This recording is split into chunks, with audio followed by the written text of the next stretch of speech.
برکات کے حصول کے لیے اور رحمات پانے کے لیے طویل مسافتیں طے کر کے حرمین طیبین حاضر ہوتے ہیں، اور ہر ایک شخص کے بس میں یہ نہیں کہ وہ دیار نور پہ یوں حاضر ہو۔ ماہ سیام خود آ کر کے بندوں کو نوازتا ہے۔ کعبۃ اللہ کی مثال کنویں کی ہے کہ پیاسے کو چل کے جانا پڑتا ہے۔ ماہ سیام رمضان المبارک کی مثال بادل کی ہے جو خود آ کے برستا ہے، غرباء کو، مساکین کو، امراء کو، سب کو برابر فیض دیتا ہے۔ اس کی برکتیں ہر سال ہم سمیٹتے ہیں، من میں کتنی روشنیاں اور کتنے اجالے اگاتا ہے۔ آج پھر یہ مہینہ ہمیں زندگی میں نصیب ہوا اور ہم اپنے آپ کو اور زیادہ خوش بخت سمجھتے ہیں کہ عمومی طور پہ اس ماہ انور کی صبحیں جو کہ اپنے دامن میں بہت سارا نور رکھتی ہیں، بہت ساروں کی سو کے نیند میں گزر جاتی ہیں، لیکن ہم کتنے خوش نصیب ہیں کہ ان لمحوں میں دین سیکھنے کے لیے مختلف جگہوں سے چل کر کے جمع ہوتے ہیں اور جذبوں کا ایک جہاں آباد ہوتا ہے۔ ابھی میں یہاں حال میں داخل ہوا تو جس طرح کشاں کشاں لوگ کھچے چلے آ رہے تھے، بچے بھی تھے، بوڑھے بھی تھے، تو دل کی اتھاہ گہرائیوں سے دعا نکلی کہ مالک ان کو ایک ایک قدم پہ خیر دینا اور یہ خالی کبھی نہ لوٹیں، ان کے واپس گھروں میں پہنچنے سے قبل اس اجتماع کی برکتیں ان کے گھروں تک پہنچا دینا۔ اور مجھے امید ہے کہ یہاں آنے والا کوئی شخص محروم نہیں رکھا جائے گا۔ ماہ سیام کی پہلی صبح ہے اور ہم دین سمجھنے کے شوق میں چل کر کے سفر کاٹ کر کے یہاں پہنچے۔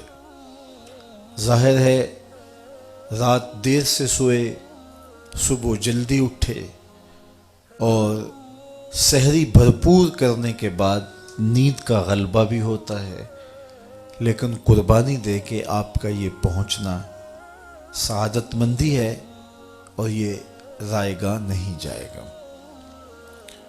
فہم دین کو سمجھنے کی ایک کوشش ہے۔ دین کیا ہے؟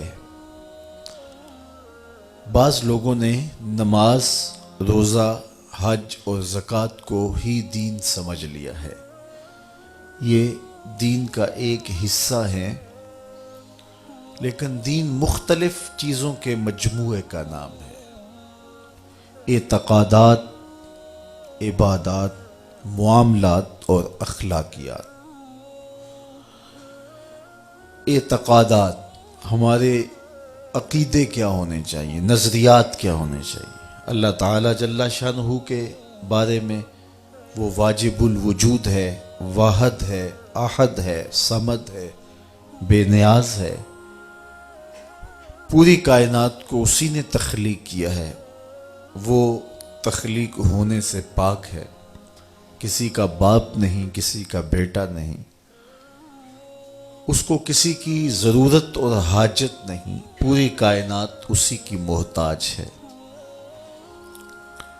پوری کائنات کو بغیر مادے کے، میٹیریل کے، صرف امر کن سے پیدا کرے، یہ اس کی شان ہے، اور وہ اپنے ایک امر سے پوری کائنات کو فنا کر دے، زمین کو لپیٹ لے، آسمانوں کو لپیٹ لے، پہاڑ ریزہ ریزہ بن کے روئی کے گالوں کی طرح اڑتے پھرے، یہ اس کے ایک حکم کی دیر ہے، اس کے لیے کوئی مشکل نہیں ہے۔ مختلف مخلوقات اس نے پیدا کی ہیں، انسانی ہدایت کے لیے اس نے نبیوں کا سلسلہ جاری کیا، اور مختلف قوموں کی طرف مختلف نبی جلوہ فراز ہوئے جو ہدایت کا سندیسہ لے کر صداقت کا پرچم تھامے ہوئے دنیا پہ جلوہ فراز ہوئے، لیکن ان سارے نبیوں کے امام اور مقتدا آمنہ کے لال تھے۔ حضور خاتم النبیین ہیں، آخری نبی ہیں۔ حضور کے بعد کسی ذلی بروزی اور کسی تشریعی اور غیر تشریعی نبی کی ضرورت باقی نہیں ہے۔ جو یہ دعویٰ کرے گا وہ دجال ہوگا، جھوٹا ہوگا، اور کوئی امکان حضور کے بعد نبوت کا باقی نہیں رہا۔ اللہ نے اپنے محبوب کو بہت ساری شانوں سے نوازا، مختلف انبیاء پر کتابیں اور صحیفے نازل کیے، 4 کتابیں اور 100 صحیفے نازل ہوئے جو مختلف انبیاء پر نازل ہوئے۔ قرآن کے علاوہ جتنی بھی کتابیں اور صحیفے ہیں ان میں تحریف راہ پا چکی ہے۔ ہمارا عقیدہ یہ ہے کہ وہ کتابیں سچ کے ساتھ اللہ نے نازل کی، قوموں نے ان کے اندر قط و برید کی، اپنی مرضی سے کچھ شامل کر لیا، کچھ کاٹ دیا۔ تو ہم کہتے ہیں مالک جو تو نے نازل کیا تھا وہ سچ تھا، اب جو قوموں نے شامل کیا ہے ہم اس کا انکار کرتے ہیں، لہٰذا ہمیں پتہ نہیں ہے کہ کون سی چیز نکالی گئی، کون سی چیز شامل کی گئی، سوائے چند مخصوص چیزوں کے جو کہ مختلف ذرائع سے ہمیں معلوم ہوئی کہ یہ انہوں نے کاٹ دی اور یہ چیز انہوں نے شامل کی۔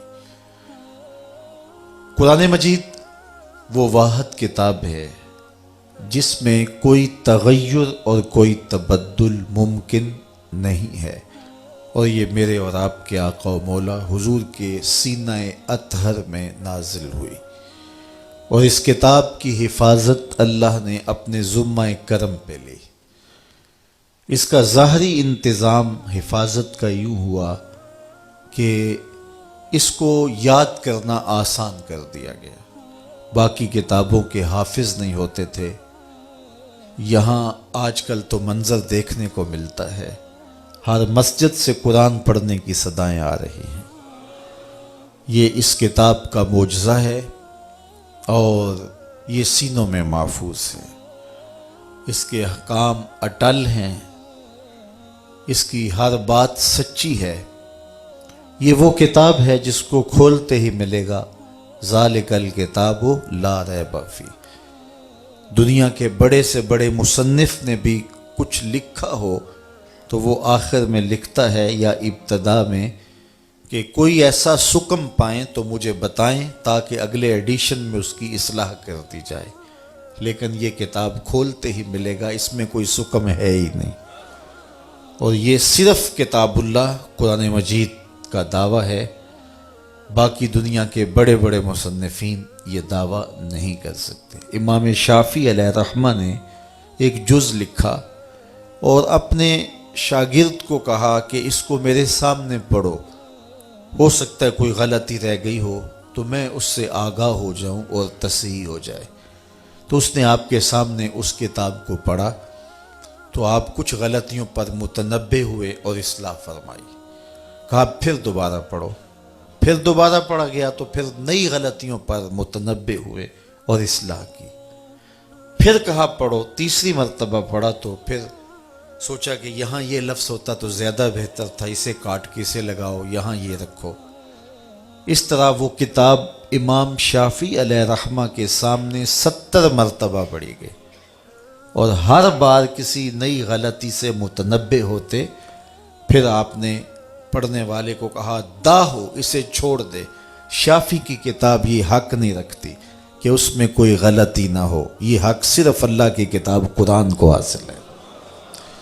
تو اس میں کوئی غلطی نہیں ہے، اس کتاب میں کوئی تغیر نہیں ہو سکتا، کوئی تبدیلی نہیں ہو سکتی، اس کے فیصلے اٹل ہیں، اس کی خبریں سچی ہیں، یہ سراسر ہدایت کا سرچشمہ ہے، اس سے وابستہ ہونے والا کبھی بھی گمراہ نہیں ہو سکتا۔ سیدنا علی المرتضی رضی اللہ تعالی عنہ کی مرویات سے ہے، میرے حضور علیہ السلام قرب قیامت کے فتنوں کا ذکر کر رہے تھے تو عرض کی یا رسول اللہ صلی اللہ علیہ وسلم، پھر جب فتنے اتنے اتریں گے تو پھر ہمارے پاس بچنے کی صورت کیا ہوگی؟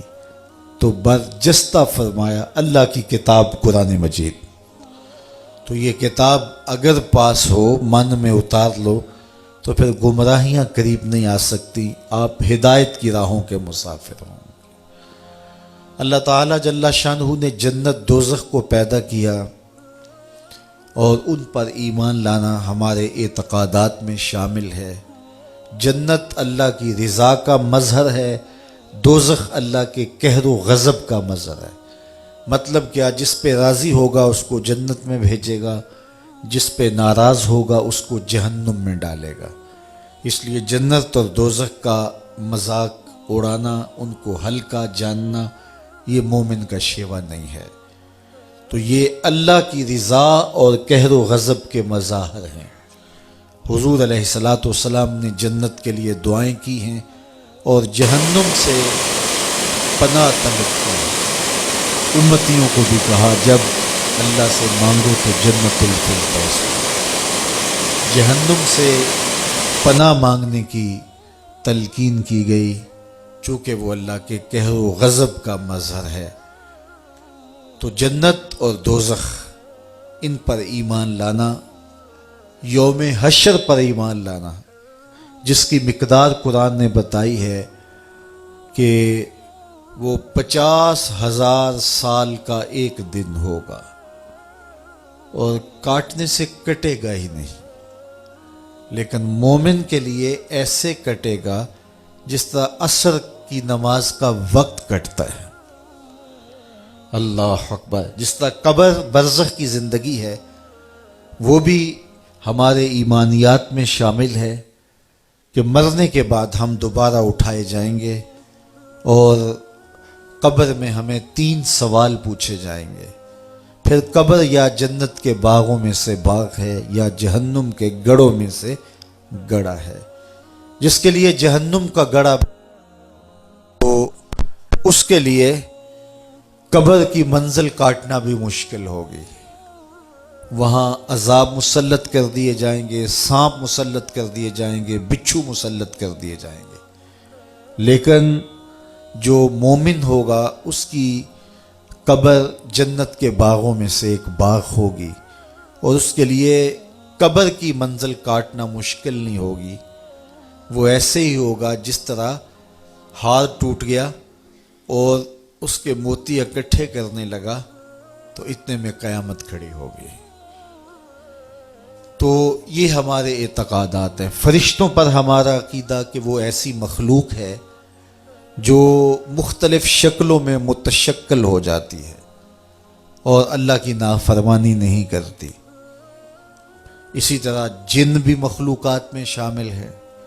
اچھی بری تقدیر پر ایمان لانے کی ہمیں تلقین کی گئی کہ اللہ تعالیٰ جل شانہ نے تقدیر لکھ دی ہے، جو لکھا ہے اس کے مطابق ہی ہو رہا ہے، لیکن جو چونکہ ہم نے کرنا تھا اس نے اپنے علم کے مطابق پہلے ہی تحریر فرما دیا۔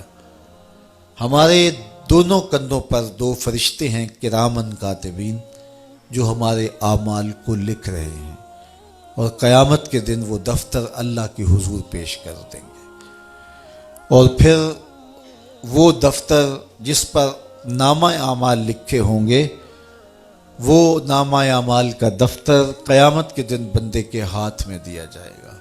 جو مومن صالح ہوگا، جس کا نامہ اعمال خیر سے بھرا ہوا ہوگا، اس کو دائیں ہاتھ میں وہ کتاب دی جائے گی اور دوسرے کو بائیں ہاتھ میں دی جائے گی اور پیچھے سے دی جائے گی، اور جس کو دائیں ہاتھ میں کتاب دی جائے گی وہ خوش ہوگا اور کہے گا آؤ پڑھو میری کتاب، اور جس کو بائیں ہاتھ میں کتاب دی گئی تو وہ سخت دکھی ہوگا اور کہے گا ما لہذا الکتاب لا یغادر صغیرۃ ولا کبیرۃ الا احصاها، ہائے اس کتاب کو کیا ہو گیا، اس نے چھوٹی بڑی کوئی بات نہ چھوڑی، سب کچھ لکھ دیا، لیکن پھر پچھتانے سے کچھ نہیں ہوگا۔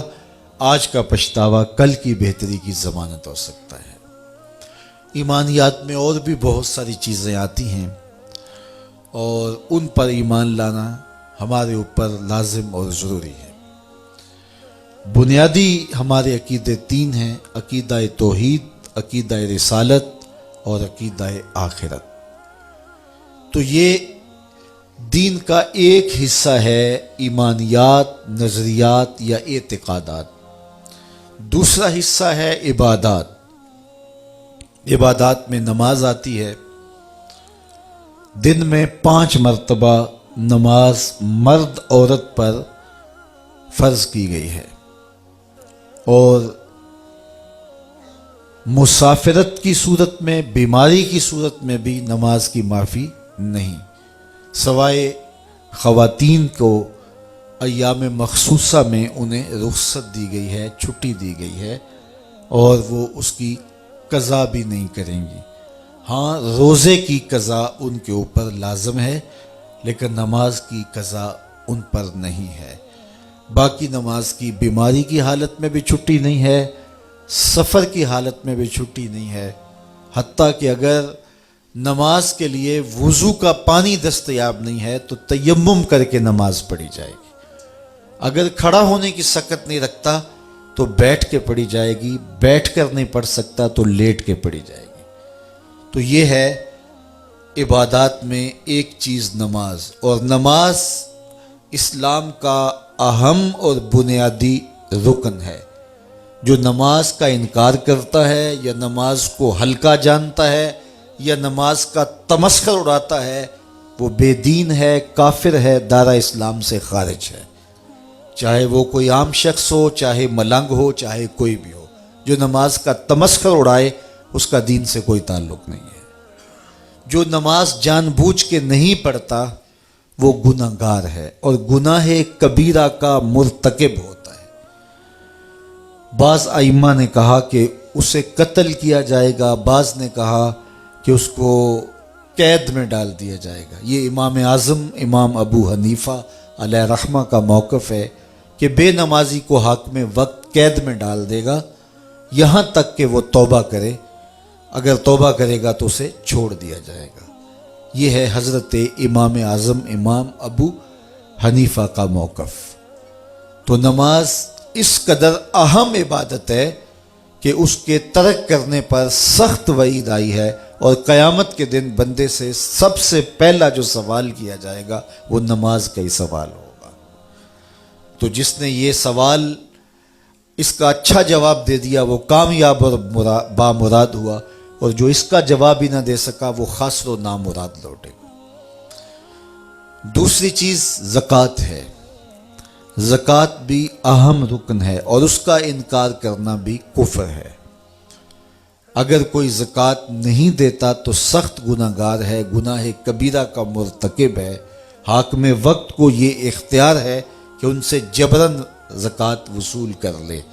حضرت سیدنا صدیق اکبر رضی اللہ تعالی عنہ کے زمانے میں کچھ لوگوں نے زکوٰۃ دینے سے انکار کر دیا، تو حضرت سیدنا صدیق اکبر نے فرمایا کہ اگر وہ حضور کے زمانے میں کھجور کی ایک رسی بھی زکوٰۃ دیتے تھے، جب تک میں وصول نہیں کر لوں گا چین سے نہیں بیٹھوں گا، بلکہ آپ نے فرمایا لَقَاتَلْتُهُمْ عَلَىٰ مَنْعِهِ، میں اس کے روکنے پر ان سے جہاد کروں گا۔ اور زکوٰۃ نماز کے بعد دوسرا اہم دین کا رکن ہے، اور عبادات کے اندر دوسرے نمبر پہ آتا ہے۔ پھر اس کے بعد روزہ آتا ہے اور حج آتا ہے۔ روزہ زندگی میں استطاعت رکھنے والے پر، جو صحت رکھتا ہے، بالغ ہے اور عاقل ہے، اس پر ایام معدودات، گنے ہوئے دن 29 یا 30 روزے اس کے اوپر فرض ہیں۔ اور اگر وہ بیمار ہے تو بیماری کی 2 صورتیں ہیں: مستقل بیمار ہے، ٹھیک ہونے کا امکان ہی نہیں ہے، بیماری ایسی ہے، تو وہ روزے کا فدیہ دے گا، اور فدیہ وہی ہے جو صدقہ فطر ہے، تو روزے کا وہ فدیہ دے گا۔ اور اگر بیماری ایسی ہے کہ عارضی ہے ٹھیک ہو جائے گی تو پھر صدقہ فطر نہیں ہے، وہ روزوں کی قضا کرے گا۔ تو روزے اگر کسی نے ترک کر دیے ماہ رمضان میں، بعد میں ساری زندگی بھی قضا کرے تو اس کا بدل نہیں ہو سکتے، اس لیے روزے ترک نہیں کرنے چاہیے۔ سفر میں اجازت دی گئی ہے تو وہ دیگر ایام میں اس کی قضا کی جا سکتی ہے۔ اسی طرح حج ہے، حج زندگی میں ایک مرتبہ فرض کیا گیا ہے صاحب استطاعت پر۔ عورت محرم کے ساتھ حج کرے گی، اگر محرم نہیں ہے اور عورت استطاعت رکھتی ہے، اس کے پاس مال کی فراوانی ہے لیکن محرم اس کے پاس نہیں ہے۔ محرم اس شخص کو کہتے ہیں جس کے ساتھ ابدی نکاح نہ ہو سکتا ہو، جس طرح بھائی ہے، باپ ہے، اور جو ہے وہ بھانجا ہے، بھتیجا ہے، تو شوہر بھی جو ہے اس سے نکاح ہو چکا ہے اور وہ نکاح کی وجہ سے محرم ہوا ہے، بیٹا ہے، تو یہ محارم ہیں۔ تو محرم کے بغیر اگر عورت حج کرے گی یا عمرے کے لیے جائے گی، جس طرح آج کل کسی اور کے ساتھ بھیج دیا جاتا ہے، تو یہ سفر معصیت ہے، گناہ کا سفر ہے۔ عورت کے لیے جائز نہیں ہے کہ وہ مرد کے بغیر اپنے شوہر، بھائی، بیٹے، بھانجے، بھتیجے یا باپ کے بغیر وہ 92 کلومیٹر 3 فرلانگ سے زیادہ کا سفر کرے۔ اگر کرے گی تو مجرم ہوگی، اسی لیے اس کو عمرے پر بھی جانے کی اجازت نہیں، حج پر بھی جانے کی اجازت نہیں صاحب استطاعت ہونے کے باوجود۔ تو پھر اس کو بازار جانے کی اجازت کیسے ہوگی؟ وہ اگر اتنے فاصلے پر ہے، اور اس کو پھر کسی دربار پہ جانے کی کس طرح اجازت ہوگی؟ اعلیٰ حضرت علیہ رحمہ سے سوال ہوا تو آپ نے ایک بزرگ کا حوالہ دے کے فرمایا کہ ان سے جب یہ پوچھا گیا تو وہ فرمانے لگے، تم یہ مجھے پوچھتے ہو کہ اس کا جانا جائز ہے یا نہیں، مجھ سے یہ پوچھو ان پہ لعنتیں کتنی برستی۔ تو اگر محرم نہیں ہے تو پھر عورت حج پہ بھی نہ جائے، عمرے پہ بھی نہ جائے۔ تو عورت کہتی ہے کہ میرا جی چاہتا ہے کہ میں روضہ رسول دیکھوں، میرا جی چاہتا ہے کہ میں کعبۃ اللہ کے نظارے کروں، اور میرے پاس محرم نہیں ہے اور آپ مجھے روک رہے ہیں۔ تو بی بی میں نے نہیں روکا، اللہ کے رسول نے روکا ہے۔ تو صبر کرے گی تو گنبد خضرا نہیں دیکھنے جائے گی، گنبد خضرا والا تیرے پہ راضی ہوگا۔ تو کعبہ دیکھنے نہیں جائے گی، کعبے والا تیرے پہ راضی ہوگا، اس لیے کہ تو نے کعبے والے کے حکم کو مانا ہے، گنبد خضرا والے کے حکم کو مانا ہے۔ تو استطاعت ہونے کے باوجود عورت کے پاس اگر محرم نہیں ہے تو وہ حج کو نہیں جائے گی۔ حج زندگی میں ایک مرتبہ ہی جو ہے وہ واجب ہے۔ ایک روایت میں آتا ہے 5 سال کے بعد حج کی وجوب کے حوالے سے ایک روایت میں آتا ہے، لیکن علماء نے اس کو استحباب پر محمول کیا ہے، اور وہ یہ ہے کہ جو صاحب استطاعت ہے وہ ہر 5 سال کے بعد حج کر لیا کرے تو اس کے لیے یہ برکت والی چیز ہے۔ لیکن زندگی میں حج فرض ایک بار ہی ہے، واجب ایک بار ہی ہے، اور اس پر واضح دلیل ہے۔ آقا کریم نے جب فرمایا لوگوں تمہارے اوپر حج فرض ہے، تو حضرت اقرع بن حابس رضی اللہ تعالیٰ عنہ کھڑے ہوئے اور عرض کی افی کل عامن، حضور ہر سال واجب ہے۔ حضور خاموش رہے، پھر کہا لوگوں حج پہ جایا کرو، تمہارے اوپر حج واجب ہے۔ تو انہوں نے پھر کہا حضور ہر سال واجب ہے، حضور پھر خاموش رہے۔ تو تیسری مرتبہ جب پھر فرمایا تو انہوں نے پھر یہ بات کہی، تو پھر حضور نے وقفہ سکوت کو توڑتے ہوئے فرمایا تم سے پچھلی امتیں نبیوں پر کثرت سوالات کی وجہ سے ہلاک کر دی گئیں، زیادہ سوال نہ کیا کرو۔ لو قلت نعم لوجبت، اگر میری زبان سے ہاں نکل جاتی تو واجب بھی ہو جاتا۔ اس سے یہ بھی بات سمجھ میں آئی، وہ زبان جس کو سب کن کی کنجی کہیں، اس کی نافذ حکومت پہ لاکھوں سلام۔ حضور جو کہہ دے وہ دین ہوتا ہے۔ تو حج زندگی میں ایک مرتبہ واجب ہے۔ تو یہ عبادات ہیں۔ اسی طرح نوافل ہیں، نماز جنازہ ہے، اس کے آگے پھر احکامات ہیں۔ نماز جنازہ فرض عین نہیں ہے، وہ فرض کفایہ ہے۔ نمازیں فرض عین ہیں، اور جنازہ فرض کفایہ ہے، اور اس کے بعد دیگر کچھ عبادات ہیں۔ تو یہ دوسرا حصہ ہے دین کا۔ تیسرا حصہ دین کا معاملات ہیں۔ معاملات کے اندر ازدواجی زندگی ہے، نکاح ہے، طلاق ہے، خلا کے مسائل ہیں، اسی طرح کاروبار ہے، بیع و شراء ہے، اس کی شرائط ہیں، کاروباری شخص کے لیے ان کا سیکھنا ضروری ہے تاکہ وہ ان اصولوں کے ساتھ تجارت کر سکے۔ اسی طرح دیگر احکام ہیں، وہ سارے وراثت کے مسائل اس کے اندر آتے ہیں، اور بہت سارے مسائل آتے ہیں، تو یہ بھی دین کا ایک حصہ ہے۔ چوتھی چیز اخلاقیات ہیں، ہمارے رویے ہیں، ہمارے انداز ہائے زندگی ہیں۔ ہم نے ہمسائے کے ساتھ رویہ کیا رکھنا ہے، ہم نے ماں باپ کے آداب کی رعایت کیسے کرنی ہے، ہم نے بچوں کی تربیت کیسے کرنی ہے، ہم نے بولنا ہے تو ہمارا انداز تکلم کیا ہونا چاہیے، جھوٹ نہیں بولیں گے، چغلی نہیں کریں گے، غیبت نہیں کریں گے، کسی کا دل نہیں دکھائیں گے، اذیت نہیں پہنچائیں گے، کسی کے پرائیویٹ معاملات کے اندر دخل اندازی نہیں کریں گے۔ اسی طرح جو ہے وہ اور بہت سارے معاملے ہیں جن کا تعلق اخلاقیات سے ہے۔ اور دین حسن خلق کا نام ہے۔ قیامت کے دن جب نامہ اعمال میں عمل ڈالے جائیں گے، سب سے زیادہ جس عمل کا وزن ہوگا وہ حسن خلق ہوگا۔ تو لوگوں کے ساتھ مسکرا کے ملیں، لوگوں کے ساتھ محبت سے پیش آئیں، لوگوں کے ساتھ جو وعدہ کیا ہے اس کو پورا کریں، جو لوگوں کے ساتھ عہد کیا ہے اس کی پاسداری کریں، اور حسن سلوک کے ساتھ پیش آئیں۔ تو بعض اوقات ہم صرف جو ہے وہ نماز روزے کو دین سمجھتے ہیں، تو یہ سب کچھ سیکھنا چاہیے۔ اگر سڑک پر اشارہ لگا ہے رکنے کا تو وہاں سے کراس کر جانا، اور جہاں سٹاپ نہ کرنے کا کہا گیا ہے وہاں گاڑی پارک کر لینا، یہ بھی ہماری اخلاقیات میں آتا ہے۔ اگرچہ یہ انتظامی امور ہوتے ہیں اور یہ حکومت وقت نے یا مقامی جو ہے وہ لوکل گورنمنٹ نے بنائے ہوئے ہوتے ہیں، لیکن ہمارا دین ہمیں انہیں بھی فالو کرنے کی تلقین کرتا ہے۔ لیکن چونکہ عمومی طور پہ ممبر و محراب سے جب فہم دین کی بات ہوتی ہے تو اس وقت صرف نماز، روزہ، حج، زکوٰۃ اور دیگر مسائل شریعہ اور دینیہ پر ہی بات ہوتی ہے، جبکہ میں نے عرض کیا کہ دین مختلف چیزوں کے مجموعے کا نام ہے۔ یہ پوری زندگی گزارنے کا ایک اسلوب ہے جس میں ہماری نجی زندگی بھی آتی ہے، ہماری گھریلو آئلی زندگی بھی آتی ہے، ہماری معاشرتی پوری سیاسی زندگی بھی آتی ہے، جس میں ہمارے جو ہے وہ اپنے رب کے ساتھ جو پرائیویٹ تعلقات ہیں عبادات کے وہ بھی آتے ہیں، مخلوق کے ساتھ جو ہمارے تعلقات ہیں معاملات کے وہ بھی اس کے اندر آتے ہیں، اور لوگوں کے ساتھ اس نے سلوک و رویے جو ہیں وہ بھی آتے ہیں۔ اور ہمیں ایک ایک عمل ہمارے دین نے ہمیں سکھایا ہے۔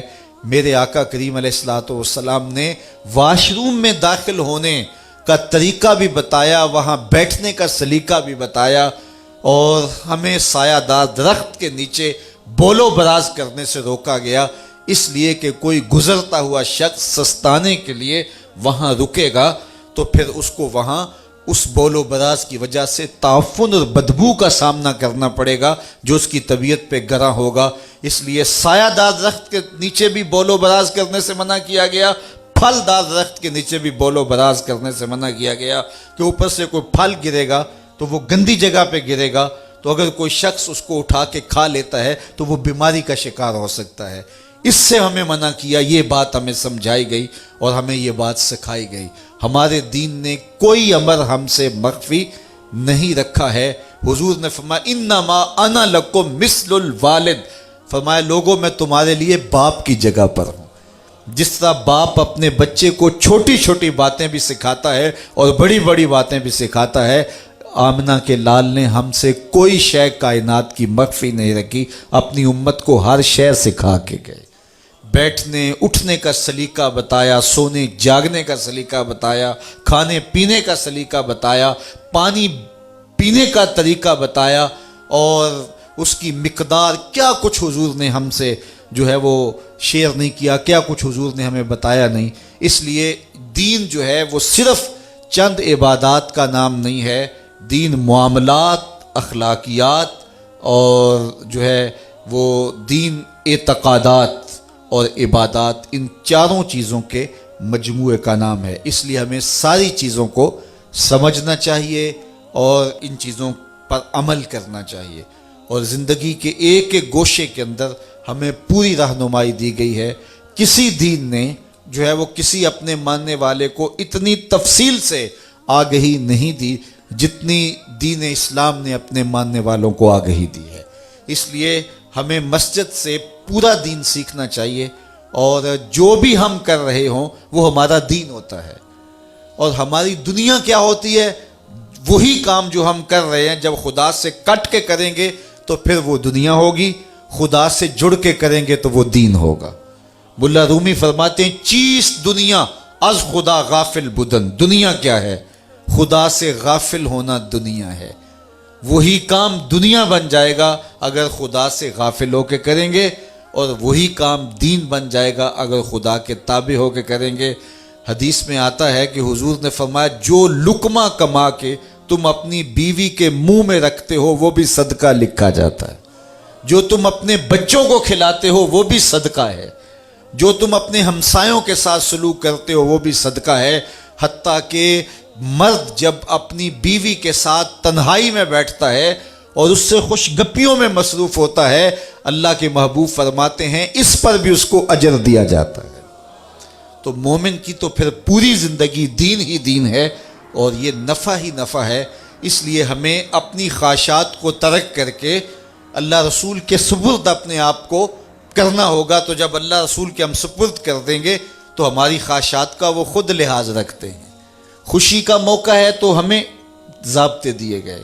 دیکھیے ایک سادی میں مثال دیتا ہوں کہ یہاں مہمان آ گئے یا آپ کو کوئی چیز دینی ہے تو میں آپ کو ایک ایک کر کے جو ہے وہ بانٹوں گا، تقسیم کروں گا، آپ کے آگے رکھوں گا۔ لیکن شادی آئی تو اب کہا خرما تقسیم کرو، یعنی وہ چوہارے بانٹنے ہیں، تو اس کو کہا بانٹنے نہیں ہیں۔ کیوں؟ اس لیے کہ موقع شادی کا ہے، احکام بھی اس کے مطابق ہوں گے۔ اب اس کو بانٹنا نہیں ہے، اس کو لٹانا ہے، یعنی اس کو پھینکیں گے۔ جب پھینکیں گے تو لوگ چھینا جھپٹی کر کے ایک دوسرے سے لیں گے، ماحول میں شگفتگی پیدا ہوگی۔ آمنہ کے لال جانتے ہیں خوشی کے موقع ہیں، ان کے جو ہیں وہ مسائل بھی خوشی کے مطابق ہی مرتب ہونے چاہیے۔ تو غم کا موقع ہے تو اس کے مطابق مسائل ہیں، خوشی کا موقع ہے تو اس کے مطابق مسائل ہیں۔ اس لیے ہمیں اپنی پوری زندگی جب دین کے سپرد کر دیں گے، دین بعض لوگوں نے سمجھا ہے کہ دین تسبیح پکڑ کے بس اللہ اللہ کرنے کا نام ہے، باقی معاملات زندگی یہ تو ہمارا مسئلہ ہے۔ یہ ہمارا مسئلہ نہیں، یہ سارا ہی دین کا مسئلہ ہے۔ دین ہمیں خوشیاں بھی دیتا ہے، غموں کو پاٹنے کا سلیقہ بھی دیتا ہے، دکھ آ جائیں تو کیسے گزرنا ہے، خوشی کو کیسے منانا ہے، اولاد کی تربیت کیسے کرنی ہے، خلوت میں اپنی زوجہ کے ساتھ کیسے بیٹھ کر کے گفتگو کا انداز اختیار کرنا ہے، یہ سب کچھ ہمارے آقا و مولا نے ہمیں بتایا ہے۔ ام المومنین سیدہ عائشہ رضی اللہ تعالیٰ عنہ فرماتی ہیں کہ میں آب خورے میں پانی لے رہی تھی کہ حضور گھر تشریف لائے، مجھے دور سے کہا عائشہ تھوڑا سا پانی میرے لیے بھی چھوڑنا، تو میں نے پانی چھوڑ دیا، حضور نے میرے ہاتھ سے پیالہ لیا، پانی پینے لگے تو پھر رک گئے، اور پھر مجھے مخاطبہ کرتے ہوئے کہا عائشہ بتانا تم نے ہونٹ کہاں لگائے تھے، میں وہاں ہونٹ رکھ کے پانی پینا چاہتا ہوں، مجھے بتاؤ اگر حضور کی یہ سنت ہم اختیار کر لیں تو گھر جنت کا ٹکڑا نہیں بن جائے گا۔ تو ایک ایک عمل ہمارے سامنے حضور کی شریعت کا، حضور کا دیا ہوا ہمارے سامنے موجود ہے۔ تو یہ الگ الگ ان تمام موضوعات پر تفصیلی بحث اور گفتگو ہو سکتی ہے، لیکن آج کی نشست میں یہ فکر کم از کم ہمیں سمجھ لینی چاہیے کہ مخصوص عبادات کا نام ہی دین نہیں ہے، بلکہ دین اخلاقیات کا نام ہے، دین معاملات کا نام ہے، دین جو ہے وہ عبادات کا نام ہے، اور ہمارے عقائد کا نام ہے، اور عقائد کی چھاپ ہوتی ہے ہمارے اعمال پر۔ اس لیے عقائد کو بنیاد بنایا گیا ہے، اس کے بعد پھر عبادات اور دیگر معاملات آتے ہیں۔ ہمیں اپنی زندگی کے ہر شعبے میں اور زندگی کے ہر معاملے میں شریعت بیضا کے مطابق اپنی زندگی کے معاملات مرتب کر کے آگے بڑھنا چاہیے